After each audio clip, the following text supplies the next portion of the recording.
and let's go. So I'm here with Pete Coates. At least in my mind. In my mind, for some reason, I remember you as Pete Coates. But I saw it yesterday, and I think it's like Pete No CS Degree. What's your name on Twitter?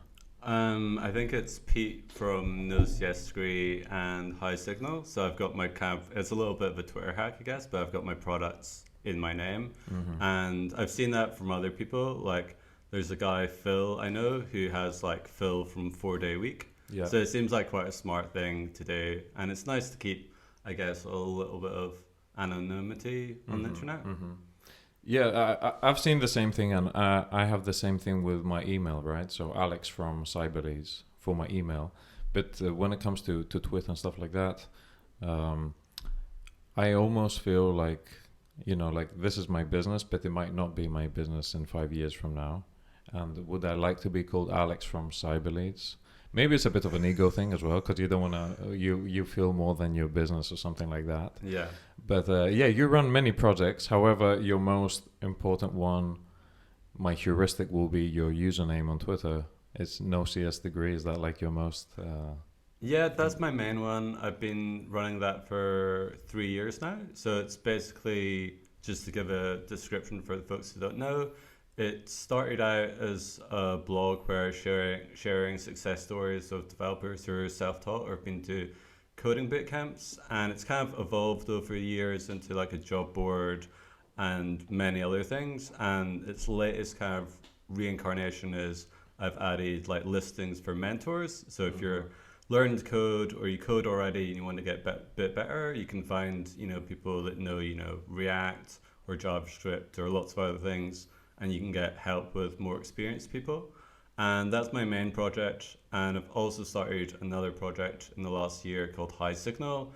And that's a community for founders. You need to have revenue to join, because I was kind of sick of these like free groups where, you get lots of spammers and people being like, check out my, products from Product Hunt, and you never hear from them ever again. And it's just very like low value. So I started that private community, and that's going really well.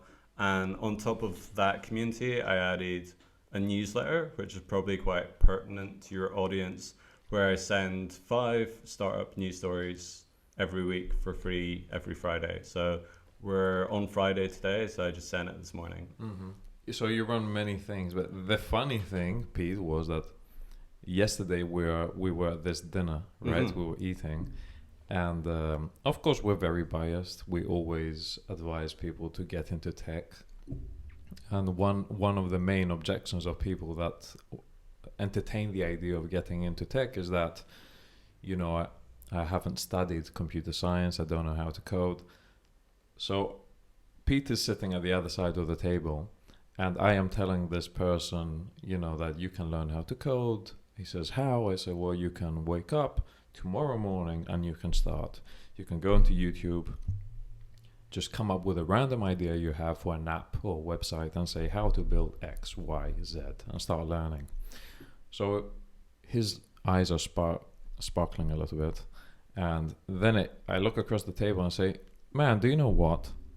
Probably in this little niche little thing, which is finding, getting into tech without a degree, on this table is the person that runs the biggest website in the world, probably with this thing, No CS Degree, right? It's like the biggest website with success stories of people that get into tech without a degree.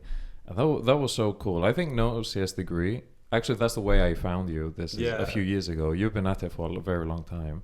That's how I found you, and it's super cool. Have you heard from people like, I saw No CS Degree, I was inspired, started learning, and I found a job? Has that happened? Yeah, definitely. And it's even better than that. People have used my job board to find like their first job in tech.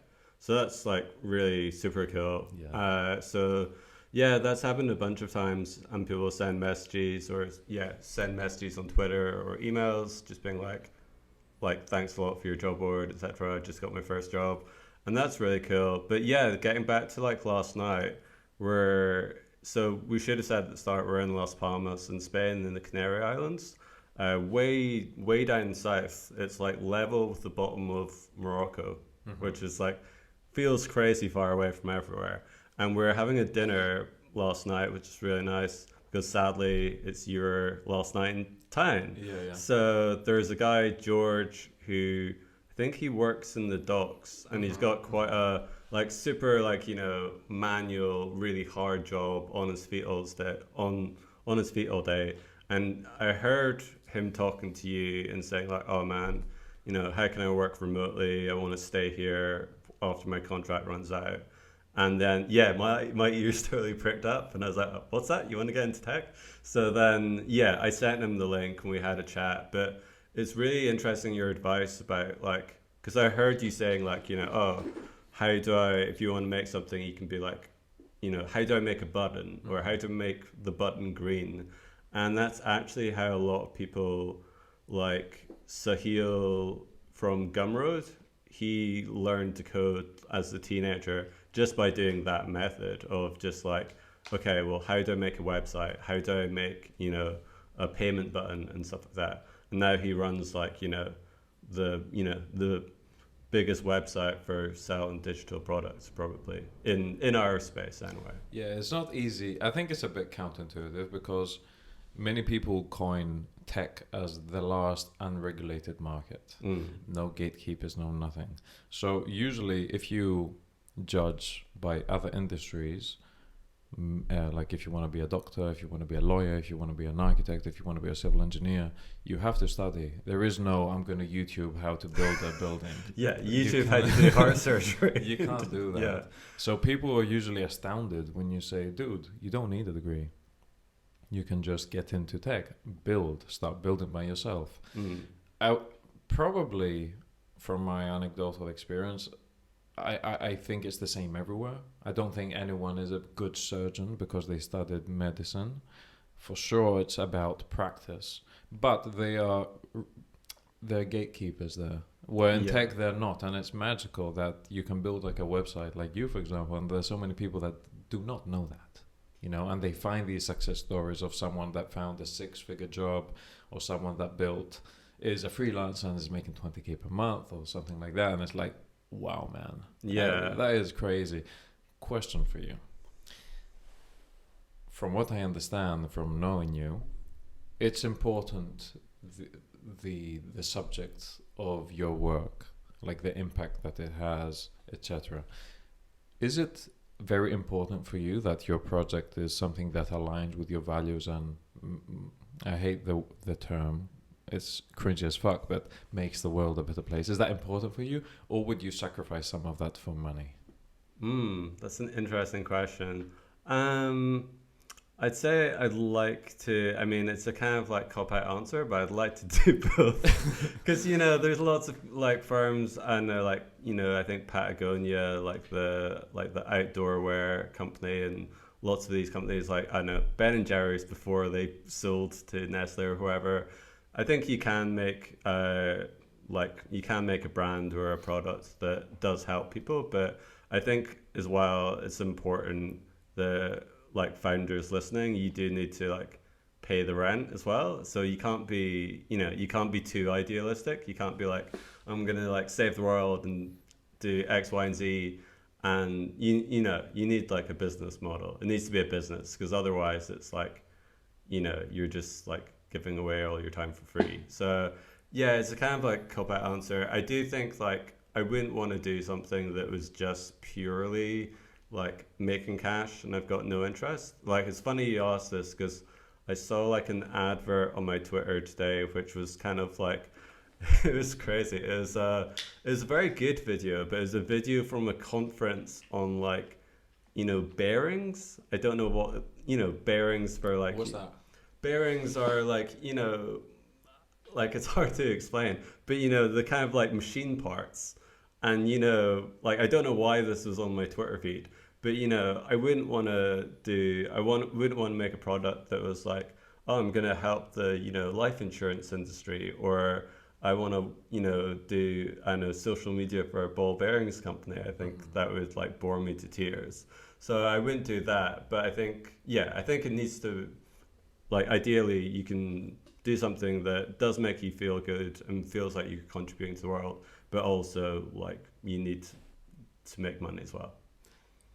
Gotta love that fence. So you're on the fence, a little bit of both. Yeah, a little bit of both. I wouldn't want to do something just for the money that like was really boring because I think life's too short. But you need something to make money. I wouldn't want to like do something purely that maybe helps the world, but I'm broke at the end of it. If you see what I mean. Yeah, absolutely. One thing that I'm thinking about lately is that there's so many companies that seem so sexy, but they're not doing anything different. Like, it's not what you do. I think it's how you do it. Patagonia, what do they do? I think they're like a clothing company. They sell they're clothes. Like outdoor company. Yes, Yeah. yes. Tesla, what do they do? They sell cars. Tom's, what do they do? They sell shoes. But it's the spin you put on. Yeah. So I think you could turn any business into something that aligns with your values, unless it's unethical, of course, at its core, right? But if it's like a legitimate, legal business, I think you can turn any business into something that contributes. For example, this is something that I've thought about a lot in the past, especially because I really suffered with this. Would you prefer to make 10K per month with a product that is genuinely trying to make the world a better place and change lives, but of course, like with limited resources, you're by yourself, it's not gonna be that good, and you're not gonna be able to reach that many people to have that impact that you would like, or would you prefer a boring B2B business where you're making 100K per month, so 10x that, and then put your money where your mouth is and give 10% of your profits to charities every month, build schools, try to change people's lives? What of the two would you pick? I would probably do the first one, because I think with making the 100K one, it's kind of maybe a different answer than you might expect, but I think like the bigger the company, the more likely you're gonna have to like hire staff, and you have to, I don't know, look after them. There's more responsibility. It's more, I think it'd be a lot easier to get to 10K as a lot of people run 10K businesses just on their own. Mm-hmm. And I think purely for that reason, I prefer that. But I think, yeah, I don't know. It depends how boring we're talking. But we talked about this before, about the whole, and we talked, this is like, I'd like to get into this like side topic, but we were talking last night about how as indie hackers or solo entrepreneurs or however you want to describe ourselves, like our friends and family don't really understand what we do. But you went further because you're like, they don't care. So like, I think I don't know, someone could run like a 10K month business, which is, potentially like helping the world or something. But I don't know, would people even care about that? Yeah, absolutely. I think it's mostly for ourselves. Yeah. Our ego. Yeah. Or even worse and even sadder, you're envisioning going out and telling someone, yeah, I do this and it's so cool, but no one really cares. Whatever you do for yourself. That's the older I get, that's what I am realizing.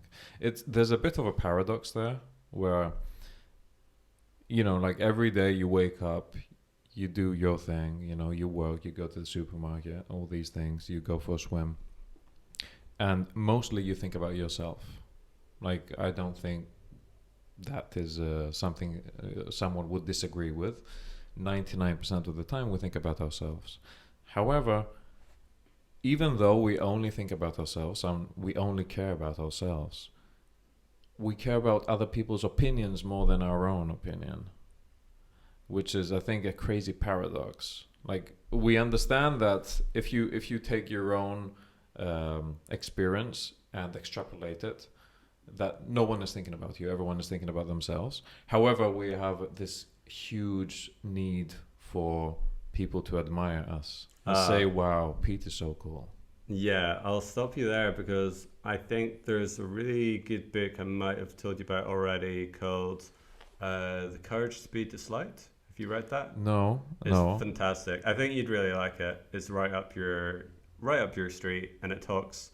It's kind of on the kind of stoicism kind of plane. Yeah, I'm getting a lot better at that kind of stuff because I think it's bad if you can't get into this situation where you're doing stuff just to impress other people or just to please other people. Yeah. So someone could have a 9 to 5 that they're miserable in, but they've got a fancy job title or they drive a fancy car.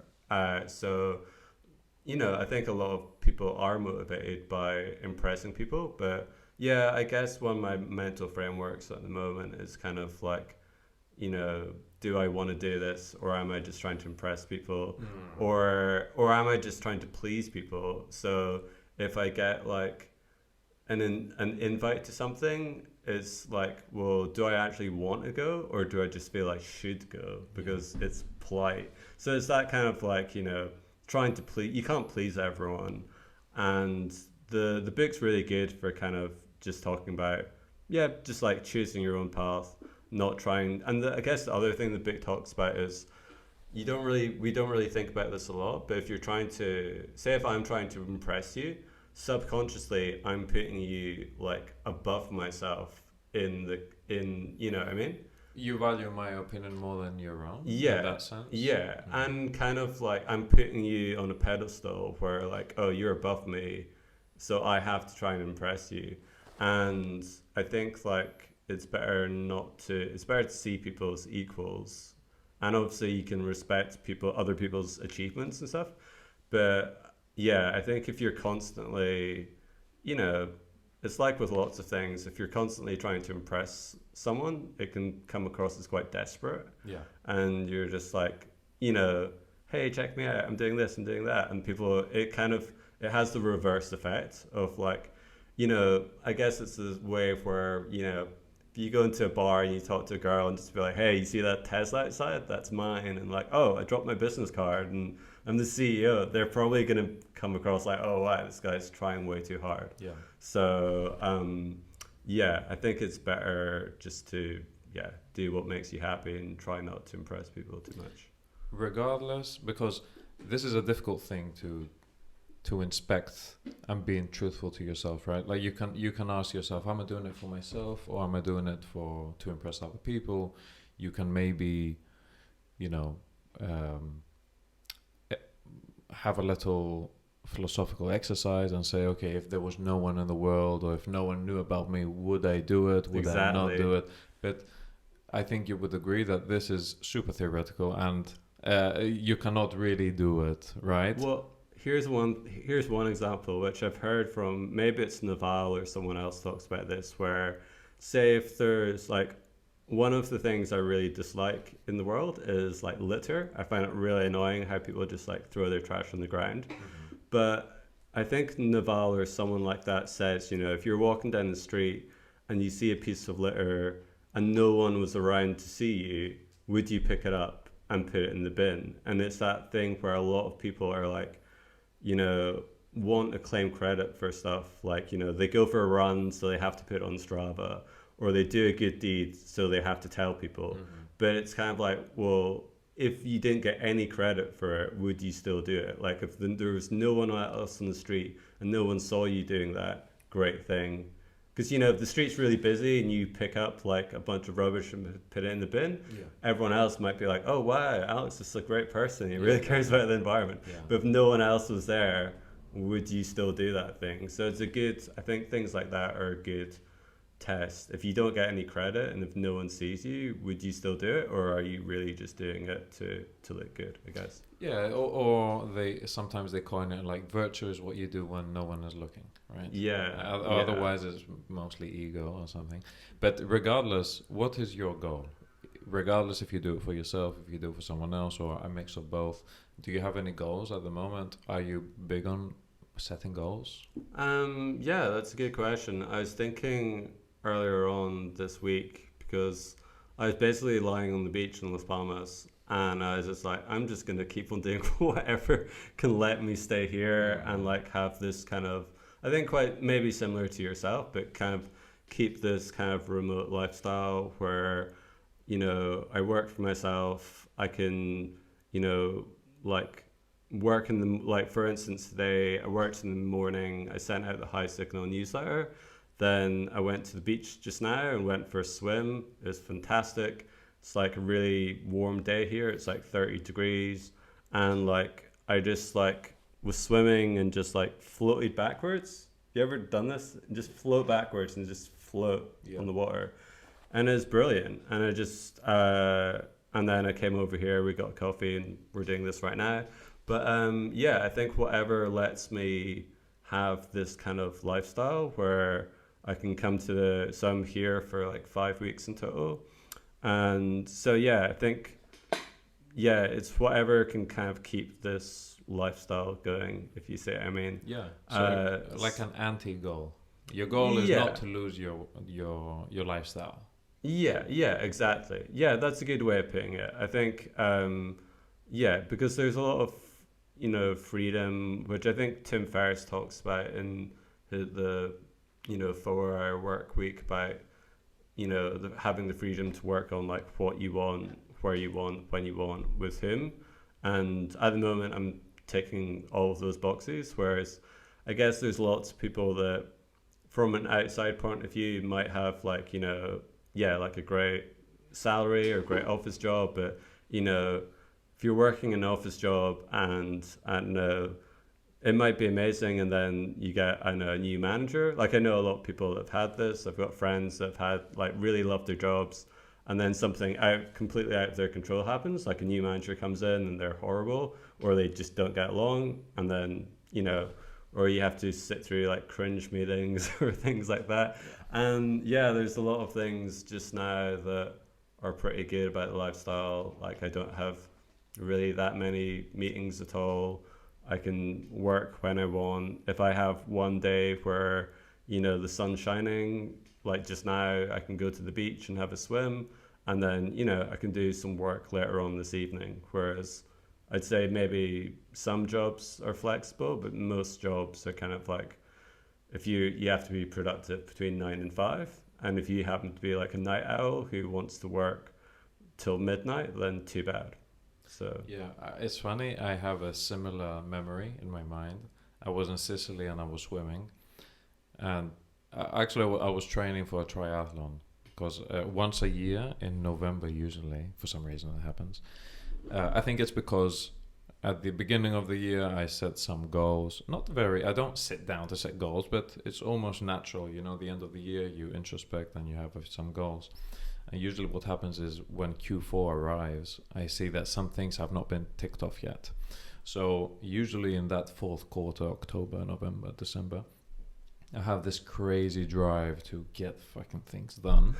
And one of the things that happens is that I am very motivated to do difficult things, because I have that momentum. It's like a drug. So in 2020 I ran a marathon. 2021 I did a triathlon. While I was training for this triathlon, I was swimming, I was living by the sea. Was not rich in any sense, but I was completely free. And I remember this memory, Pete, where I was swimming under the water and just thinking, dude, this might be, you never know what can happen. You might lose this lifestyle. You might have to, maybe someone from your family is sick, you have to return. A million different things. You might become a father, I don't know. But I was thinking, wow, this could be the best moment of my life right now. But I'm not realizing it really, because we have our freedom, we're young, we're healthy, we're traveling. It's amazing. However, here in Las Palmas, I've been living that again. There are many times where I'm walking down the seafront here, I'm like, man, I can't believe that this is my life, you know. Yeah. I'm so lucky. It's so nice. And this place, for anyone listening, Las Palmas is an amazing place to come and hang out, meet so many people. I've made so many friends. The weather is perfect. I could stay here probably year round. We've been dancing, learning Spanish, making friends, not talking about business a lot, almost zero. I think as well there's one of the reasons that I came here is actually there's a really active Slack group called Living It Up Las Palmas. Live it up, I think. Live Or it living. us. Living or live it? All right, okay, I don't know, but it's a free Slack group, and it's so active. There's really, it feels a bit like, I know, college or university, where there's literally something every night. Like Tuesday is like the general meetup club, party or whatever, drinks. Wednesday is like there's like bachata, which you've been to, the dance class. Yeah. Thursday there's drinks on a rooftop bar, and like, you know, the rest of the nights, like then it's the weekend, then people are always out, and then it's pretty much, and then there's like, I know, beach volleyball sometimes. There's pretty much something every day. I'm surprised it's not, like, I know Lisbon's the kind of nomad hotspot in Europe just now, but I think more people should come to the Canaries. The beach is like right in the city. It's not, you don't have to travel out. You can surf here, you can swim. It's awesome. Man, it's amazing. And like you said, like for me, one important thing, I grew up in Greece by the sea. I'm a sea boy. I love beach life. And I've always either lived in cities, like when I was in Paris, when I was in London, when I was in Munich, Milan, fill in the blank, or I've been by the sea, but usually in remote places. Like in Sicily, I was in the middle of nowhere by myself and zero nomad community, which is not a problem, but even meeting locals was difficult there. But here you have both the sea and the city together, which is amazing. And like you said, it's almost reminiscent of first year university, where everyone is out trying to make friends. Yeah. And we're a bit older, more mature. Everyone is interesting and interested in different things. You can go dancing, you can go... there's everything here. MMA, I'm training MMA just a few meters from here. Small city, everyone's living close. We're literally neighbors. You can see my house from this window. Yeah. It's a really cool place. How do you conclude that Lisbon is number one, for example, and stuff like that? Do you mean from Nomad list, or do you mean from what you see from Twitter, or both? I guess from what I see on Twitter, and I saw like for the High Signal newsletter, there's like one thing I do in every week when I send it is like a funny tweet that I see on Twitter, and like I think last week's was something like, you know, by the end of the year, everyone's either like has been to Lisbon, is in Lisbon already, or is going to go to Lisbon. It just seems like I went at the start of the year for a like indie London trip with some of the guys like Charlie Ward and like Saba and a bunch of the guys from Veed, and they're all like friends already, and they go to this meetup in London, and I'm from Edinburgh in Scotland, so I was kind of meeting most of them for the first time. I knew them from Twitter, etc., and we had like a really great time in Lisbon. But it just seems like anecdotally like everyone's really going there, and I guess as well Portugal has a pretty smart kind of visa program, and I think there's some tax incentives as well. So Portugal's definitely attracting lots of people. I know someone that's just got like a residency because, not to go into politics too much, but because of Brexit, people from the UK, you know, we don't have freedom of movement across the EU anymore. So this is a way where you can get like a pathway to citizenship, and then I think after 5 years, maybe or so, you can get like back in the EU effectively. But I think more people should check out the Canaries. It's like, I think it's really cool as well because it's like we're in Las Palmas, which is a city on Gran Canaria, and there's a bunch of other islands around, but we are like, the island is like super far away from like mainland Spain, so it feels really like a kind of, we're in our own like place, quite far away from everywhere else. It's nice. Yeah, it doesn't, when if someone asks you and you say, I'm in Spain, it doesn't sound like the truth, you know, because it's a Spanish colony. It's not really Spain, you know, like. Yeah, I don't know, but like we're definitely like, it definitely feels a lot different from like mainland Spain, put it that way. And it's definitely, I think it's definitely got its own vibe, and I guess it's the way as well where, you know, if you're, because we're an island and it's far away, you have to, make a lot of effort to get here. So I guess it's different from, if you're in a city in like mainland Europe, like I know, like Berlin or like Lisbon and stuff, lots of people can, pass in and out really quickly from on their way to other places, whereas you need to like, really want to come here and get a plane out here because it's so far away. So I think, it's got that feel of like, okay, people are definitely out here for a while. One negative thing, and for anyone listening, we're not ambassadors of this island. Like I don't care. I'm leaving tomorrow, but it's really cool, and you should check it out. One negative thing, in my opinion, I don't know if you agree, Pete, is that it's these nomad spots. They have many nomads, and that is great because you can make friends so easily. However, I've lived both extremes, being in Sicily where there were literally zero nomads, and I had to mingle with local people. When you're at a place and you hang out with locals, have like a local girlfriend or boyfriend or whatever, you can find out about the culture and really take some things with you. So Sicily for me will be always in my heart. I've learned even the language because I had to learn Italian. They didn't speak English. In nomad hubs, even though it's a bit of a melting pot, everyone brings their own culture. We're all more or less Westerners, and more or less we're all in tech. Yeah. More or less we're the same age. Yeah. And that, I think if you jump, because I'm new to this nomading thing, there's some people that we meet that have been doing it for 10 years already, right? I think that if you jump from nomad spot to nomad spot, maybe you're missing out on many cultural things that the place has to offer. For example, here, there's like you said, it's not really like Spain. There's a huge, it feels really Latin American actually here. Like everyone is dancing, everyone is super laid back out. Yes, it's like super chill. Yeah. What do you think about that? Would you want to go to a random off the beaten track place? That's a good question. I think I was speaking to our Italian friend last night, Hercules, about this, because I really want to go to Matera in the south of Italy. It's this I think it was European city of culture like a couple of years ago, and it's this really old city, even by Italian standards. I think it's like 5,000 years old, and there's this kind of walled city with tons of like old stone towers and castles and everything.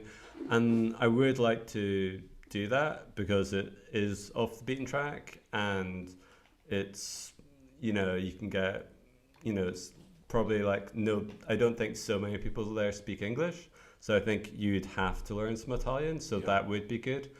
But I think I know what you're saying, because it can be that tech nomads go from like tech hub to tech hub, and it's we're all meeting people in their 20s and 30s that have tech businesses, etc. But I don't know, I think my kind of spicy opinion is you're not really going to get under the skin of somewhere in a short space of time. So I can understand people saying I mean, it is cool to meet locals and stuff like that, and to understand the culture. I studied Spanish at university, so I do like speaking Spanish here, and there's slight differences with the dialect which I'm interested in, but I don't think it takes a long time to get really into a community.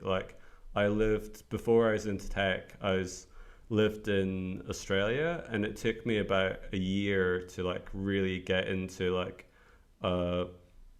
get in with the kind of locals and penetrate that kind of that group, because everyone's links are so strong. I think if I moved to Sicily, no offense to people there, but I don't think I would in a few months just be able to penetrate the kind of local culture and be like accepted as one of them, because I'm not. I'm from abroad, so I think, I mean, it's nice to want to. I do think it's good to be able to like learn the language or experience some of the local culture, but I don't think that people like spending a few months somewhere are actually going to be able to like really get underneath the surface, if you see what I mean. Yeah, no, and that's not a spicy opinion. That's actually a really valid argument that regardless if you hang out with nomads or locals, Yeah, if you stay in a place for 4 months, you're not really going to integrate, and but arguably never, right? yeah, Like, but like, I mean, I appreciate that, but some people do think, yeah, I do know some people that think, oh, I don't know, I'm British and I'm going to move to France, and within like, they just expect within 6 months, oh yeah, everyone will like take me into their arms and like accept me as a French person and blah blah blah, and it's like, doesn't really work like that. So, and I think as well, to be fair, if I was like from the Canary Islands and I knew that someone was coming here and they were probably going to stay here for a few months, are you going to hang out with your friends that from high school or university that you've known for like all your life? Or are you going to take a risk on like, oh, I'm going to ditch them and hang out with these tech people that are here for maybe like a few months? You know what I mean? I think it's kind of normal that people, yeah, you have these like deeper relationships that are kind of hard to get into. But I'd say on the flip side, we've like both of us have met a girl here, Lily, and she's from Bulgaria and she's a nomad. And I feel like I know her pretty well already. And I think that's the nice thing about places like this, is a bit like when you start university, is if you're like, everyone's in the same place, they're all thrown into the same situation, you want to make friends. Neither of us knew people when we came here. So I think you get to the kind of way that you get to know people really accelerates when you're nomading, because if you see someone every day for like a month, you're going to get to know them like really well. and it's the context, right? Because when you're in a new place, everything feels like slower. For example, like a week back home during the winter is nothing. It goes by like that. However, when you're on holidays, it feels like a longer time. The extreme example of this for me is hiking. I went on this hiking tour it was a single day, right? It was like a day trip. But because there was so much change of scenery and it was a new experience for everyone, the next day we went for dinner and it felt physically and like the ambience and the environment, it felt like friends having dinner. We knew each other, Pete, one day, right? That doesn't happen in other places. So it on one hand, you get the impression that you're meeting people and you're actually developing relationships, even though you know them for a very short amount of time. Another part of that is because we're by ourselves. Everyone is out of the comfort zone, if you want to put it that way, and we're all, willing to develop relationships. And the cool thing is that maybe you end up having friends all over the world, which has started happening to me a bit thanks to my little blog, where everywhere I go, there's someone is gonna tell me like, "Hey man, really love your blog. I'm so happy that you're in my city. Let me show you around, take you to the restaurants. Let me know if you have any questions, etc., etc." An example of that is Hercules. Hercules, he saw on my blog that I'm coming here, and he reached out, and now we're really good friends with Hercules. We're talking about going on holidays together and stuff. That's like awesome. That. Yeah. So there are pros and cons to everything. Yeah. Man, I want to ask you something, and this is a real question because actually I don't know. How did you get into this thing? How did you find out about indie hack, and when did you start? How many years ago? Yeah, that's a really good question. I think I started maybe in about 2017. And I don't know how I first heard about it. I think I was working in Australia, and I think I was like kind of was wanting a career change, and I started to find out about like coding. I think I found out I just probably searched for it and found out about like Code Academy and stuff like that, and then I'm not sure exactly like I I can remember being on Twitter and like being in that kind of scene before indiehackers.com started, because like I guess that was like a big a big push for it. So yeah, but I kind of like the first few years I was still like working jobs, and then like I would like release something pretty terrible and then it would fail, and then I would just keep on working, and I didn't really dive into it properly. And then like in the summer of 2019, so like just 3 years ago, I was kind of I just going through like terrible jobs and I couldn't get anywhere, and I was kind of like I just had enough of the usual job market, and I was kind of like, well, I might as well try something, because it can't really be any worse than like rubbish minimum wage jobs. So so I think is like once I kind of took things seriously, then that was the kind of sink or swim moment. And then I was in 2019 in the summer I started an OCS degree, and I was kind of, I guess the reason I started it was I was getting into coding, and I wanted to like find examples for myself of people that didn't have CS degrees. And I started asking around, and I knew people on like indie hackers and in Telegram groups that were doing well. And there's this one guy who was, I think he was like, someone had said like, oh, by the way, how much does everyone make? We're in like a private Telegram group at the time. And Richard was kind of like, I'm 21, I work from like Austria remotely, and I make like 6 figures. And everyone was like, wow, you're 21. And like I messaged him and he was like, yeah, I don't have a degree or anything. I left school at 16. I did like an apprenticeship with a website agency for a few years. And then I just started like freelancing. And like he got this really good contracting job with a bank where he had like a daily rate, and they were like, oh, what's your rate going to be?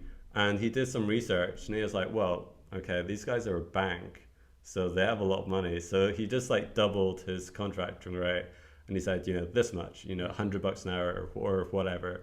And they're like, yeah, that's fine, because banks have a load of money. So then I put more of these stories together. I launched it. I put it on Hacker News, and it stayed on #1 for like a whole day. So yeah.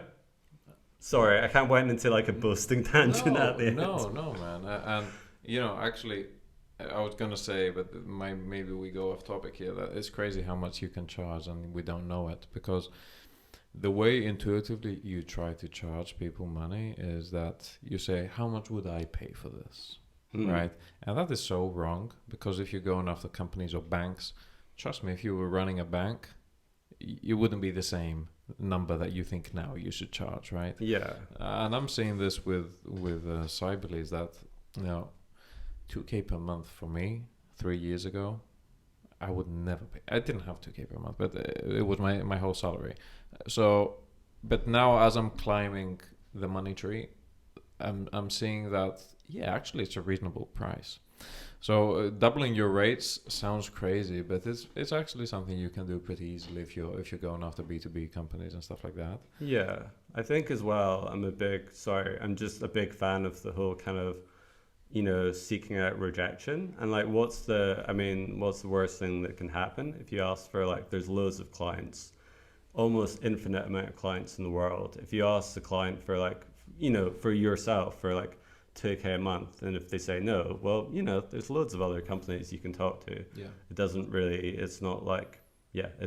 matter, especially at a high enough price point where you need at 2K per month you need 40 clients from all over the world to make $1 million per year. Yeah, it's crazy. That's 40. That is 40. We can find them now. Like we can find 40 companies now by Googling around. Yeah. it's really a perspective shift. I think the tech industry a little bit, by glorifying these crazy big B2C startups, or like companies like Uber, Airbnb, Etsy, all those things, it has made us think that we need crazy amounts of scale. Whereas in reality, if you shift your perspective a little bit and you go low touch B2B, at least $100 per month, even at $100 per month, you need 10 customers from all over the world to make a living, right? Because you can live with $1K per month, if you want to. It's very interesting. Pricing, I think, is the most underrated strategy in the world, and people don't experiment with their prices enough. Let's go more into pricing, because I like this topic, and I know as well that like Cortland Allen, who runs Indie Hackers, is like his main thing on his podcast, not to put words exactly in his mouth, is like, B2B, increase your prices, make a product that you can charge at least $100-$200 for. And he said on the podcast that like he's gone to meetups before where people are like, I'm your biggest fan, I've listened to like every show. And he's like, oh, cool, what's your product? And he's like, oh, well, I charge like $3 a month. He's just like, what do you mean you're my biggest fan? Do you even listen to what I say? Crazy. Because exceptions apply everywhere. And probably everyone thinks they are an exception. I think they're really good heuristics. Of course, exceptions apply, because there are other heuristics, for example, that I had to break out of. Examples of that is that service businesses don't scale. Maybe they don't scale after 2 million per year, but I know many people, including myself, who would be absolutely very, very happy making 2 million per year, right? Yeah, exactly. That's one heuristic. Another one is like SaaS. I always wanted to build a SaaS business. I had to open my mind and say, okay, fuck it, I'm not going to do SaaS. Another heuristic that many people follow is that it should be something that you're really passionate about, because you have to be willing to do it for the next 10 years.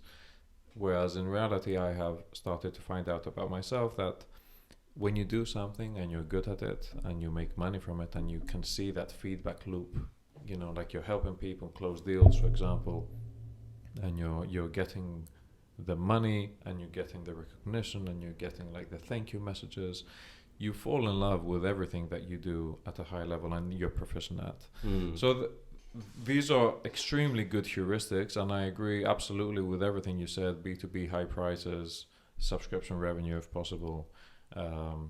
However, there are exceptions, and everyone thinks they're an exception. So you will find many people charging $5 per month. I think I tweeted something like that the other day. You did a really good tweet. You did get your maths wrong. I did, because I'm an idiot, man. I didn't do it. It was just on the very first line. But do you want to I think it was that, I started in 2018. And when I started, the first product that ever made money for me was at a $5 per month price point. It was a B2C product, obviously. That meant that if I acquired 4 customers, let me get my math right, it would be $240 per year, something like that. You said 120. Yeah, I'm an idiot. That's one.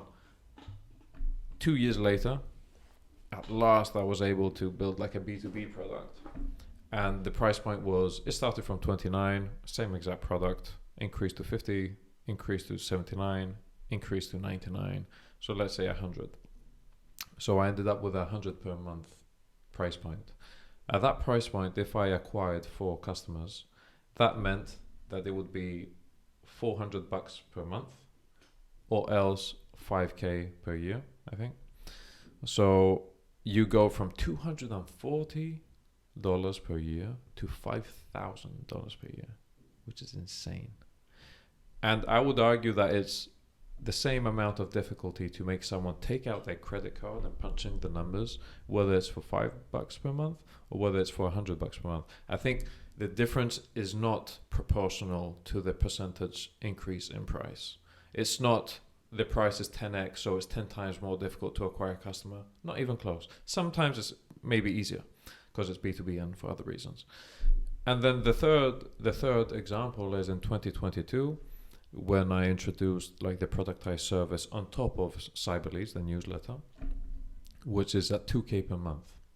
And that means that if I acquire 4 customers, that is more or less 100,000 per year with 4 customers. Yeah, it's crazy. So you go from $240 per year to $100,000 per year by changing your price. To me, that is mind-blowing. Yeah. And I think it's something everyone should look into. Design your business with pricing in mind.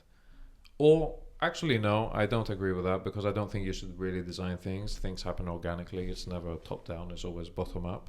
But take decisions going towards that direction, where 4 customers, you know what's very interesting? You know the company Palantir? I don't know if I've heard of it. Yeah, I don't know if you pronounce it that way. Maybe it's wrong. But they are a $1 billion company, and they have less than 100 clients. Wow. That's indie hackers reach. Like I have less than 100 as well. They have less than 100 as well. I am making 300,000, for example. They are making $1 billion. Yeah. So I think, again, going back to that narrative that you have to have thousands of customers like Uber and Airbnb and Etsy, those are the craziest anomalies in the world. Your goal should be, with 100 customers, how much money do I want to make? That's the goal. Like, I think 100 customers is very difficult to get at the same time, right? To have 100 concurrent active subscribers. Yeah, so that was a tweet I did the other day, because I just thought about it, Yeah, like, it's and if crazy. you're charging like $5 a month, you're gonna need just so much more people. You need, to get to 10K a month, that's like 2,000 people, and that's 2,000 people like, messaging you, emailing you in the middle of the night saying it's broken or whatever. Yeah. Way better to deal with 100 people than 2,000 or whatever. Let alone, it will be more expensive, even for other things, like even accounting, right? Imagine how many invoices you will have to pay VAT and all that bullshit. It's crazy. And it's not it's B2C. It will be.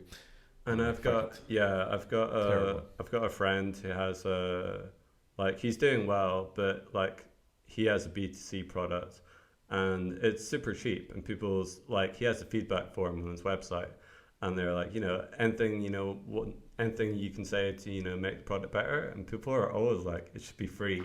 It's like, it's $5. It's like, yes. The price of a coffee pretty much. And whereas like, I think it's funny with B2B, like we're talking before about, like increasing prices and everything and having higher prices. Can you imagine if you said to like, one of your clients, I'm, going to do sales outreach for you, and it's going to be like, $30 a month. They'd be like, what the hell's wrong with this? This looks terrible. Yeah. So I think as well, one of the things is the higher prices you charge, the better it looks. Because if you're going B2B and, everyone else is charging 2K a month and you're charging like $100, they're going to be like, well, it can't be very good if you're only charging $100. So, yeah, it's the perception of the value, right? Yeah. I have a really fun story about that. So this is rewinding the tape back to 2020. I'm still working. I had just launched Cyberleads a week before, right? And I was more motivated than ever, Pete. I had at last found a product that was B2B. And I was at around $200 per month. And I was already planning my escape from that business. That's only 2 years ago. Yeah, 2 years crazy. ago. Yeah. And I remember the day I saw the first subscription that was with a business email and not a Gmail. I was like, wow, it's B2B. So this guy, he texted me and in the chat box, and he says, hey man, interested in purchasing, so that will be another $29 per month on top. I have a few questions regarding the data. Do you mind jumping on a call?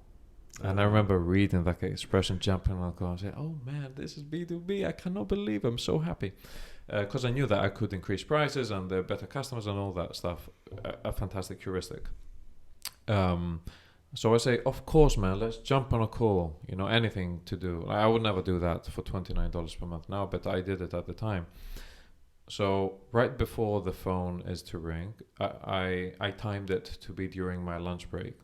So I exit the building, I go to the park next to the company building, and he's about to call me, and I'm like, oh fuck, man, he's going to realize I have no team, I have no what is it called? Like the data, AI, analytics, this, that, proprietary algorithms. I do everything by hand. And then I say, fuck it, I'm going to flip it to my advantage. So I jump on the call with him and I say, he says, how do you gather the leads and stuff like that? And I say, listen to me, man. These are not gathered by robots. These are all handpicked one by one by a human being. They're verified by hand, they're cross-checked, and every single thing you see on the list, it has been checked manually like a day before sent to you. And I say, do you have any other questions? And he says, well, yeah, mostly I called you because the price was a bit too low and it was a bit too good to be true. So I just wanted to see that there is actually a human being behind the website. Wow. And I freeze. I'm like, wait a minute. So you're telling me that if the price was higher, it would be easier for you to subscribe? Because that was actually what he was telling me. Yeah. Your price, man, is too low. Yeah. It's too good to be true. Yeah, it must be something wrong with it. So pricing again is so interesting. It's so interesting the way we view things and how we perceive value. I don't know. I don't know. B2B is the way to go for sure if you want to charge high prices. I think what you said earlier on was good as well about not pricing based on what you can afford. Because like if you're someone that's starting out and maybe, I don't know, you're like a broke indie hacker or something, you probably can't afford very much. Yes. Probably, and I'm speaking like as myself as well. Yeah, we're broke motherfuckers. We're cheap. We're cheap. We're not good. So it's kind of like, you got to get out of that mindset and think like, you know, okay, if you're selling to, I don't know, like a law firm or a bank, or if you're like freelancing, if you're like a freelance developer and you're freelancing for, you know, for a law firm or something, they've got you can't think always about what you would pay, because it's like, well, maybe you don't have any money, so you could only afford something that's like $5 or $10 a month, but they're a bank or a law firm or whatever, or they want to, you know, buy subscription cyber leads, so they've got way more money than you do. So if you only price things at what you could afford, then it's not a good way to go down. I think, and now this is not a crystallized idea. I haven't written about this. I haven't thought about it. I'm just thinking out loud. I think it's like a 3-step process. In the beginning, the most intuitive way to price something and the most ethical, in quotes, because you can argue for or against that, is how much does this cost me before selling? And that's why so many people have a problem charging anything, right? Yeah. They say, I built this website. They forget about all the skills they had to acquire to build a website, all the time they spent, all the time they still spend fixing bugs and stuff like that. So they say, okay, how much does this cost me? Does it cost me $10 per month? Maybe I should charge 20. That's the first step, which you have to break out of that barrier. Yeah, absolutely. Usually the furthest people go is, okay, forget about how much it cost me. How much would I pay for this? That's the second step they go to. That's as far as they can go. And they say, okay, I would pay $50 per month for this. I remember vividly the first time ever where I said, you know what? I would pay $50 per month for this. It was for leads. I wanted leads for a project I was building. And that's how Cyberly started to form, or at least the lead generation market started to form in my mind, because it was the first time I ever said I would pay $50 per month for these specific types of leads that I want. I think the third step to that ladder of understanding pricing is to say, okay, forget about me. How much would they pay? Proportionately, like what is it worth to them? How much would they pay? They're big bank. Let me double my prices. And I think the ultimate form is understanding the actual value of your product, which is, I'm very fortunate, and it's very easy when you have like a marketing or sales related product that you can. For example, I told you the other day I recorded a video testimonial with a client. He closed $240,000 in deals from the emails I sent. That's crazy. How does $2,000 per month sound now? Yeah. So that's like 120 times. Is it? It's You 3 charge months. more. Three Yeah. months he stayed. So 6K. Let's say 5K, right? Okay. So 5K, and it's after that there's 250. Let's say 200. Let's say. That'd be So is 40. that 40? Yeah, Yeah. that'd be 40 times. So 40 what it's paying. times more. Yeah. So that's the ultimate goal, in my opinion. Like charging on value, not time, not cost, not how much would I pay, not how much do I think they would pay. How much is this fucking worth? And what's the highest I can go? Well, we're both happy. I think Yeah. that is the goal, and that's what I want to do as well. I don't want to go on volume, you know. Like I have these clients at 2K per month. I'm not sure I can handle 40 clients. Like it might sound small, but you still need a team, and I am, like you, opposed to hiring. So maybe the game for me is again increase prices. Why not increase? Maybe if I go to 4K per month, then I need 20 from the whole world. Yeah. And I that mean, is absolutely doable. Like I went up to 15 a few months ago. Yeah. Almost If you died, but yeah, I managed to do it. Well, that person, like, firstly, I hope you get a testimonial from them for your I website. did. I have it recorded. I'll show you later. Perfect. Yeah. But I mean, if you brought in 240,000 and you're charging 2,000, do you think that person is really going to blink if you say, "Hey, I'm increasing it to 4,000 a month"? I do love grandfathering in people. I've Yeah. never raised prices for Yeah, active that's fair customers. enough. That's Have you fair ever enough. done that? No, I usually I see what you mean. No, I probably wouldn't. But I guess, or like, let me rephrase it. Would someone else, if you said to new people, okay, I got like 4,000, it's 4,000 a month. I just got this person 240,000 worth of deal over 3 months. That's like such a good return.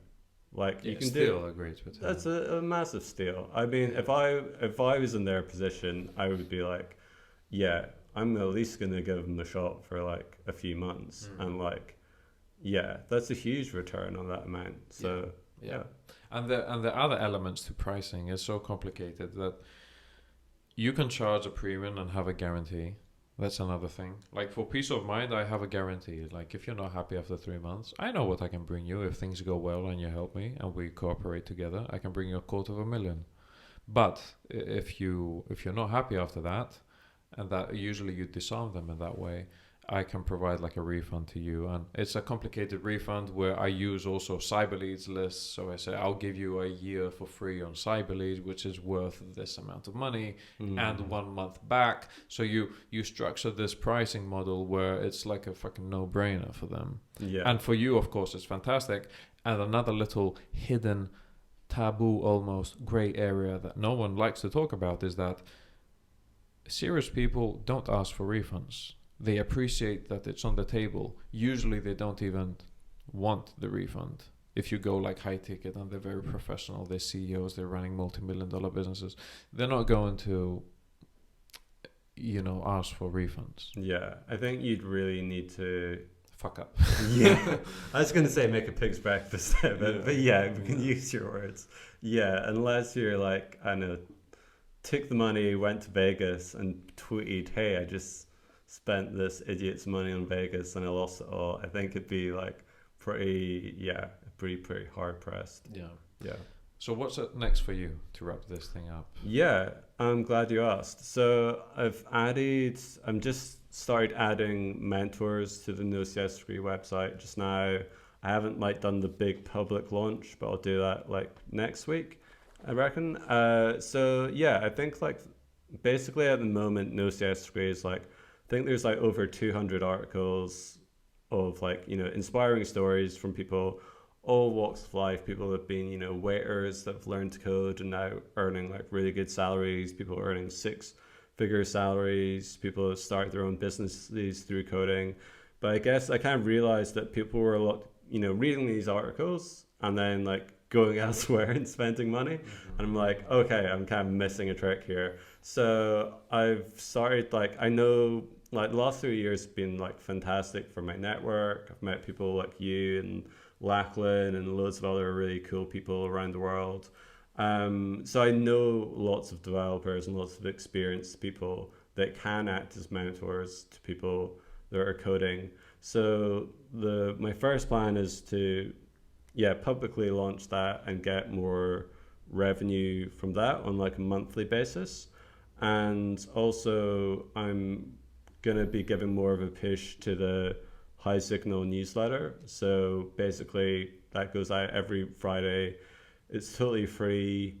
And that's been actually like the newsletter spots, you can sponsor that at the moment for $500 a month, which in keeping with what we're saying, if you're someone like some of my sponsors are people that charge like, $700, $800 a month. So if what are they? What do they do?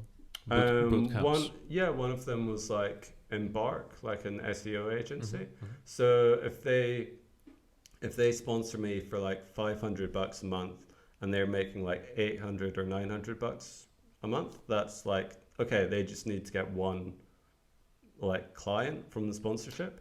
So it's a lot easier, I found, because I've got several different newsletters, and the High Signal newsletter has been by far the easiest to sell sponsorship slots for, because the audience are entrepreneurs and founders that have money and make money decisions basically. I have an idea. Wow, man, that took me back. That sounds like talking at university, like the next Uber or something. But I was going to say that I imagine you have many email subscribers from No CS Degree, right? Yeah. Okay. And talking about exceptions to heuristics, the B2B heuristic is very powerful. However, there are exceptions to it. There is one very healthy market in the B2C kingdom, and it's education. Yeah. Have you ever entertained the idea of building a bootcamp where you can charge thousands and you only need a cohort with 10 people?